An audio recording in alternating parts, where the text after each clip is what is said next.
Momen peringatan HUT RI ke-77 dimanfaatkan para pedagang atribut merah putih di ujung utara NKRI. Momen peringatan Hari Ulang Tahun Proklamasi Republik Indonesia ke-77 dimanfaatkan betul-betul para pedagang atribut merah putih yang ada di Tanah Porodisa. Ini terlihat di beberapa titik yang ada di ibu kota Meloguane, di mana berbagai pernak-pernik merah putih dari berbagai bentuk sudah terlihat sejak 2 pekan silam. Salah satu pedagang atribut merah putih asal kota Bandung mengakui omset penjualannya mencapai jutaan rupiah per harinya jika dibanding tahun-tahun sebelumnya. Mulai ini background harganya 400.000 sampai ada yang 300.000, 200.000 juga.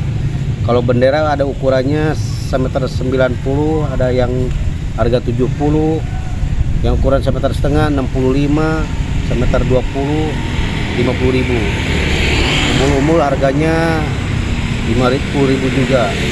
Lakunya agak banyak ya, lumayan alhamdulillah. Masih dapat 1 juta, 2 juta per hari.